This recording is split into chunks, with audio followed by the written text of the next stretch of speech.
പ്രബുദ്ധ Keralam June 2024 ലക്കത്തിൽ പ്രസിദ്ധീകരിച്ച മാധവിക്കുട്ടി പൊതുവാളിന്റെ പഞ്ചതന്ത്രം ഒരു അവലോകനം എന്ന ലേഖനത്തിന് ഒരാസ്വാദനം.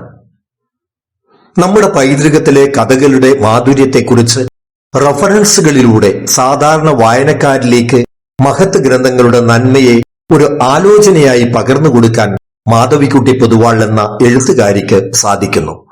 മറന്നുപോയേക്കാവുന്ന, വന്ന വഴികളിൽ കഥയുടെ തീരത്തു നിന്നും കണ്ടെത്താനാവുന്ന പുരുഷാർത്ഥങ്ങളുടെ കായ്ഫലം നിറഞ്ഞ മഹാവൃക്ഷങ്ങളാകുന്ന ബൃഹത് കഥകളുടെ മേന്മകൾ അക്കമിട്ട് വിളമ്പുന്നുണ്ട് പഞ്ചതന്ത്രം ഒരു അവലോകനം എന്ന തന്റെ ലേഖനത്തിലൂടെ ഈ എഴുത്തുകാരി. പുതിയ തലമുറയിലെ അന്വേഷകർക്ക് കഥകളുടെ ഉറവ ഉയർക്കൊള്ളുന്ന മഹാമേരുക്കളുടെ വിവരണാത്മക രചന കൂടിയാണിത്.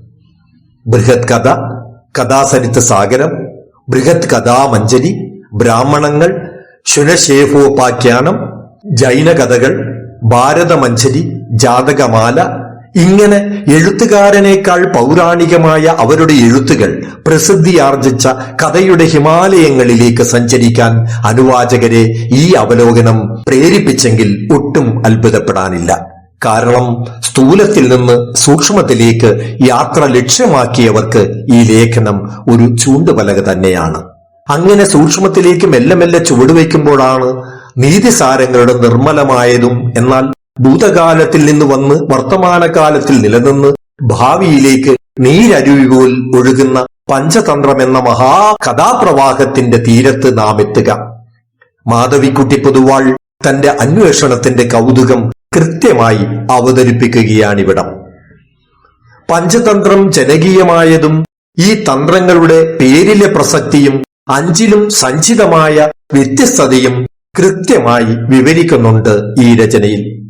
മാത്രവുമല്ല, മാനവികത ലോകത്തെമ്പാടും ഒരേ ചൈതന്യത്തിന്റെ ബഹിസ്ഫുരണമാണെന്ന് സ്വമേധയാ അടയാളപ്പെടുത്തിക്കൊണ്ട് ഈ കഥകൾ അറബി, ഗ്രീക്ക്, ലാറ്റിൻ, ജർമ്മൻ അങ്ങനെ വൈവിധ്യത്തിലും ഏകമാനമായ നന്മയുടെ നാരായക്രിയ സഫലമാക്കിയതും എഴുതി അറിയിക്കുന്ന ഒരു കൈക്കുറിപ്പ് കൂടിയാണ് ഈ എഴുത്ത് ചിന്ത.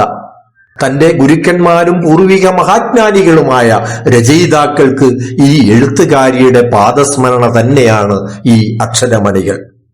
ഇത് വായിക്കുന്ന ഏതൊരാൾക്കും വീണ്ടും ഒന്ന് പഞ്ചതന്ത്രങ്ങളിലേക്ക് കടന്നു പോകാനുള്ള ഒരു തീവ്ര അഭിനിവേശം കടന്നുകൂടും. മാത്രവുമല്ല, മുഗ്ധമാണിക്യങ്ങളായ നീതിസാരങ്ങൾ സ്വർണ്ണ പേടകത്തിൽ വെച്ച് സൂക്ഷിക്കേണ്ടവയല്ലെന്നും വായനക്കാരെ ഓർമ്മിപ്പിക്കുന്നുമുണ്ട് ഈ എഴുത്തുകാരി.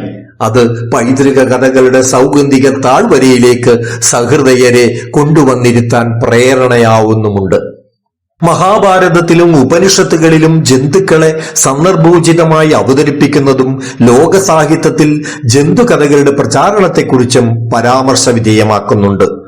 ഈ വിശ്വപ്രകൃതി ഒരു മഹാപാഠശാലയാണെന്ന് ആചാര്യന്മാർ മുമ്പേ പറഞ്ഞു വെച്ചിട്ടുണ്ട്. അതുകൊണ്ട് തന്നെ കഥകൾ പറയാൻ നരൻ ബിംബമാവണമെന്നില്ലെന്നും അത് നരിയെക്കൊണ്ടും സാധിക്കുമെന്നതും ഉദാഹരണങ്ങൾ സഹിതം മാധവിക്കുട്ടി അവർകൾ വ്യക്തമാക്കുന്നുണ്ട്.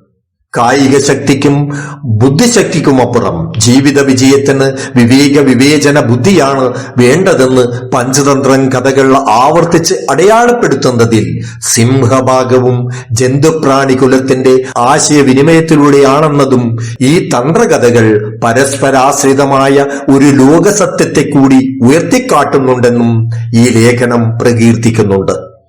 അപരന്റെ അനുഭവങ്ങൾ, നേരിടുന്ന ജീവിത സമസ്യകൾ, കാലദേശങ്ങളുടെ വ്യത്യാസമില്ലാതെ അനുവാചകനിൽ സന്നിവേശിപ്പിക്കുന്ന ധർമ്മമാണ് പുസ്തകങ്ങൾ നിറവേറ്റുന്നത്. അതിൽ ധാർമ്മികത കൂടി ഇഴുകിച്ചേരുമ്പോൾ പഞ്ചതന്ത്രം ജീവിതഗന്ധിയായ അർത്ഥതലങ്ങൾ സാർത്ഥകമാക്കുന്നുണ്ടെന്നും ഈ എഴുത്തുകാരി ഓർമ്മിപ്പിക്കുകയും അങ്ങനെ ശതശാഖികൾ പടർത്തി കഥയുടെ ഹരിതാപമാം മഹാവൃക്ഷച്ചോട്ടിലിരുന്ന് അതിന്റെ മധുരക്കനികൾ ആസ്വദിച്ചുകൊണ്ടേയിരിക്കാം എന്ന ആശംസയോടെ മാധവിക്കുട്ടി പൊതുവാൾ ഈ ലേഖനം പൂർണ്ണമാക്കുമ്പോൾ കഥയുടെ സത്ത് തേടി അനുവാചകരായ അന്വേഷകർ അതീവ കൗതുക ഈ താഴ്വരയിൽ എത്തും എന്നതിന് ഒരു സംശയവുമില്ല. മാധവിക്കുട്ടി പൊതുവാളിന് സൗഖ്യം നേർന്ന് കണ്ണൂരിൽ നിന്നും എളിയൊരാസ്വാദകൻ പ്രഭാകരൻ കൊയിലി.